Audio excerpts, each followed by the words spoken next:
Good morning. Ngasigi video haipeta yengminarase ko. Ngasi se message se sumaino en tawrase. Yes or no oina yengase ko. Yes or no haraga sum ai kenom khallo hana hadi ngasi sigi thabak se chatsira tawsira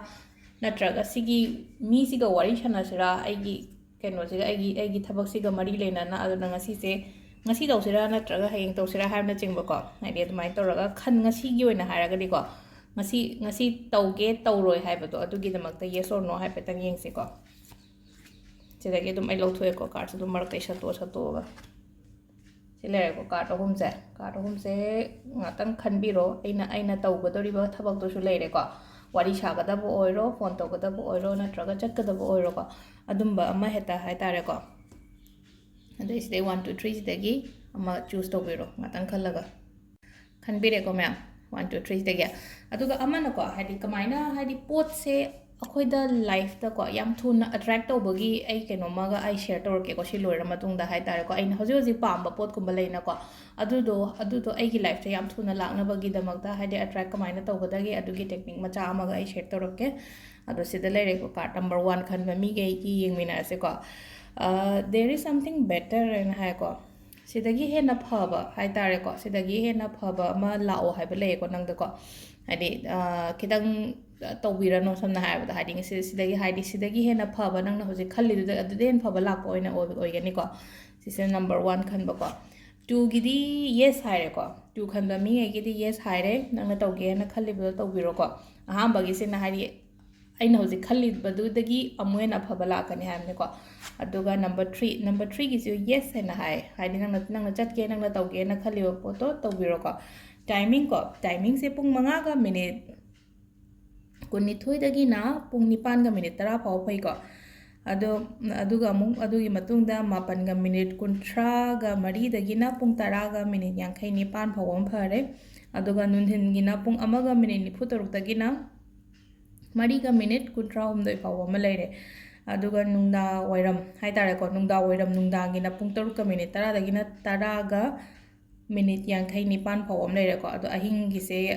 ahing dadi kya leitre matam se hadi 10:58 sai pau busida ena keno mataw gen haraga di ko adu ngasi se yumja kai se green machu gumba set ka da ko adu hen hoji habado hadi pot se kamaina attract to ga da gen haise aina hoji pamba pot ama leirba pot ni khangde thabak ni khangde ama heta hadi aina pamjaba mi ne su khallase ba sum ningba khotpaga leina ko hadi aina hoji pame pot se ko adu kamai to ga tumam dai sida ko tumam dai sida hadi tumdaraga akoi mon ga kok ka mon ga tainara matam sida ko sumaina hai tare ko nangi isai thanda haijoba hadi nangi brain da haijaba hai tare ko kamaina haiga dage hai kan sida ko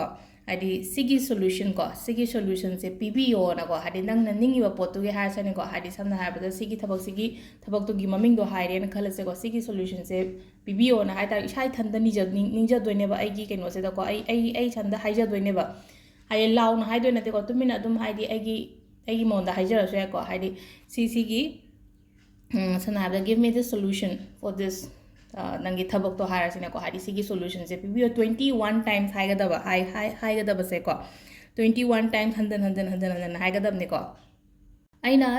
tumam dai da hairi se kai tumam dai da to hai se kai gi no hai matam da ko tumam dai sida akoi gi subconscious mind se ko hadi work to bo hore eba hadi aduna hadi amu hena powerful oi ba hai tare ko akoi conscious mind se na hadi ko nimit po ma keno to riba si sine conscious mind oi dina tumam dai da na mu subconscious mind se hadi ma do work to bo horo ko da ni hadi tum dharam dai se dai na hai ning ba hai tare ko hadi kai gi no ha subconscious mind se hadi akoi na keno ko conscious mind de gi hadi sharuk tara hena powerful oi ba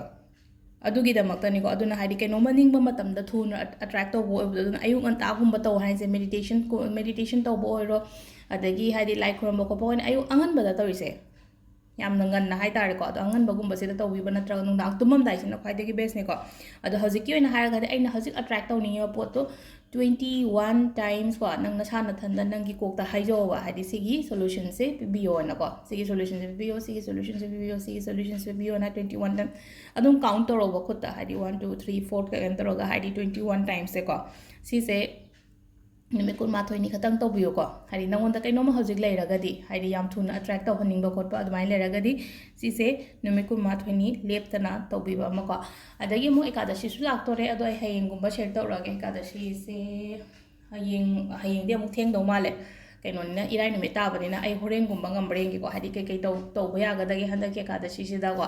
ꯍꯥꯏꯗꯤ ꯑꯦꯀꯥꯗꯁꯤꯒꯤ ꯃꯇꯥꯡꯒꯤꯁꯤꯅ ꯑꯃꯨꯛ ꯑꯍꯟꯉꯩꯒꯤ ꯁ꯭ꯄꯦꯁꯦꯜꯂꯤ ꯑꯣꯏꯅ ꯍꯥꯏꯗꯤ ꯑꯩꯅ ꯇꯧꯕꯅꯤꯀꯣ ꯃꯣꯏ ꯑꯍꯟꯉꯩ ꯁꯨꯝ ꯊꯋꯥꯏ ꯌꯥꯎꯕ ꯈꯣꯠꯄ ꯑꯗꯨꯝ ꯈꯔ ꯌꯥꯎꯔꯤꯅꯀꯣ ꯂꯥꯏ ꯈꯨꯔꯝꯕꯗ ꯑꯗꯨ ꯃꯣꯏꯒꯤ ꯑꯣꯏꯅ ꯑꯩꯅ ꯍꯥꯏꯗꯤ ꯀꯃꯥꯏꯅ ꯇꯧꯒꯗꯕꯅꯣ ꯍꯟꯗꯛꯀꯤꯁꯤꯅ ꯍꯥꯏꯗꯤ ꯑꯩ ꯍꯣꯔꯦꯟꯒꯨꯝꯕ ꯑꯗꯨꯝ ꯁꯦꯌꯔ ꯇꯧꯔꯛꯑꯒꯦ ꯑꯃꯨꯛ ꯐꯖꯅ ꯅꯥꯈꯩ ꯑꯃ ꯁꯦꯡꯅ ꯁꯤꯒ ꯌꯦꯠꯁꯟꯅꯔꯔꯣꯏꯒꯦ ꯒ꯭ꯌꯥꯟ ꯇꯥꯔꯔꯣꯏꯕ ꯑꯃꯨꯛ ꯍꯥꯏꯗꯤ ꯁꯤꯒꯤꯗꯤ ꯅꯨꯡꯇꯤꯒꯤ ꯃꯦꯁꯦꯖ ꯑꯗꯨꯝ ꯂꯩꯖꯔꯁꯅꯨ ꯑꯗꯨꯒ ꯐ꯭ꯔꯥꯏꯗꯦꯒꯤ ꯀꯩꯀꯥꯗꯁꯤꯗ ꯍꯥꯏꯗꯤ व्रत ꯇꯧꯕꯒꯤ ꯅꯤꯌꯣꯝ ꯑꯗꯨꯒ ꯑꯩꯈꯣꯏꯅ ꯄꯨꯖꯥ ꯇꯧꯕꯒꯤ ꯅꯤꯌꯣꯝ ꯀꯩꯀꯥꯗꯣ ꯑꯗꯨꯃꯁꯨ ꯑꯩ ꯁꯦꯌꯔ ꯇꯧꯔꯛꯑꯒꯦꯀꯣ ꯊꯦꯡꯛ ꯌꯨ